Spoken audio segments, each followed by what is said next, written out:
اور فرمایا من احب سنتی فقد احبنی اور من راغب عن سنتی فلیس منا، جو میری سنت سے محبت کرے اور میری سنت کو اپنائے وہ تو میرا، اور جو میری سنت سے درگزر کرے اور میری سنت اس کو پسند ہی نہ آئے اور میرا طریقہ اسے اچھا ہی نہ لگے، مشکات کے لفظ جناب ابو ہریرہ حدیث کے راوی فرمایا من راغب عن سنتی فلیس منا، جو میری سنت پہ عمل نہیں کرتا، جب میں اسے اپنی امت ہی نہیں مانتا تو عذاب تو آئے گا۔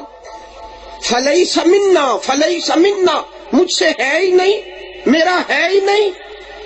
رسول پاک علیہ الصلوۃ والسلام والوں پہ عذاب نہیں آئے گا، اور جب تو مصطفیٰ والا بننے کو تیار ہی نہیں، میرے عزیز یاد رکھ، تجھے بال پسند آتے ہیں وہ جو رات کو ٹی وی پہ ایکٹر بناتے ہیں، اور تجھے چہرہ پسند وہ آتا ہے جو انڈیا کے نئے ایکٹر کا چہرہ ہے، اور تجھے لباس وہ اچھا لگتا ہے جو محمد عربی کے بے ادبوں اور گستاخوں اور نبی پاک کے کارٹون اور فلمیں بنانے والوں کا لباس ہے۔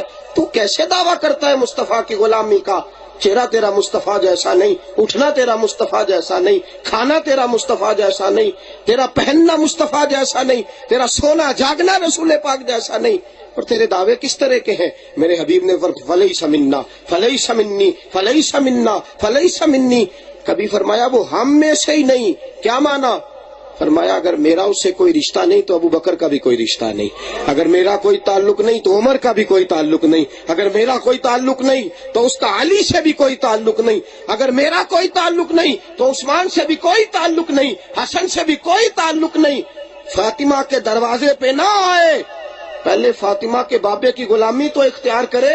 بھاگ بھاگ کے آتا ہے اہل بیت کی محبت کا دعویٰ کرتا ہے، اور بھاگ بھاگ کے آتا ہے علی علی کے نعرے لگاتا ہے، دوڑ دوڑ کے آتا ہے صدیقی کہلاتا ہے، فاروقی کہلاتا ہے، عثمانی کہلاتا ہے، اولیاء کا غلام کہلاتا ہے۔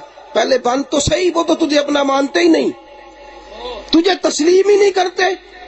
ایک استاد تیرا کلاس میں نام ہی درج نہیں کرتا، تجھے بیٹھنے کیسے دے گا؟ یہ خوش فہمیاں چھوڑیے اور حقائق کی دنیا میں آئیے، حقیقت کی دنیا میں۔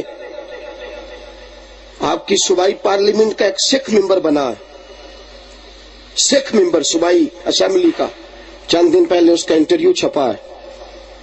بڑی عجیب بات اس نے کہی ہے، بڑی عجیب بات، بڑا عجیب اس کا ماں۔ انہوں نے کہا پاکستانی سیاست میں کیا کردار ادا کریں گے؟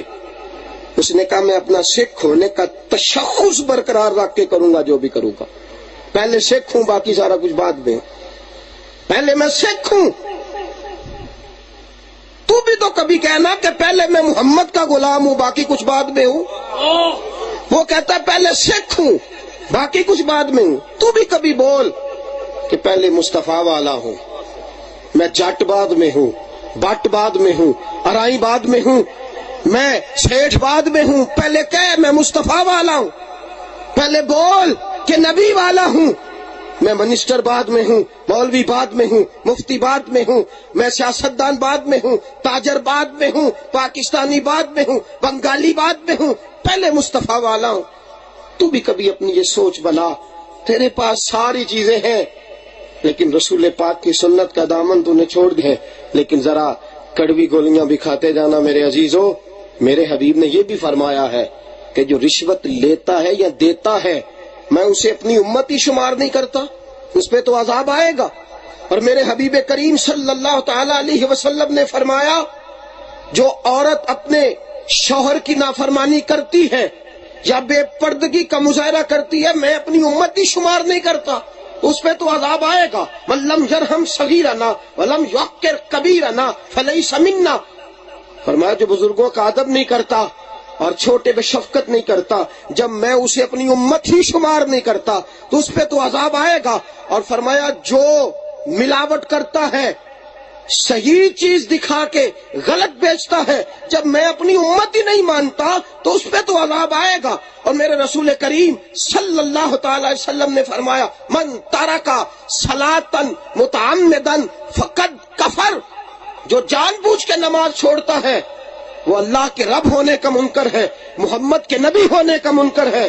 جب میں اپنی امت ہی شمار نہیں کرتا تو عذاب تو آئے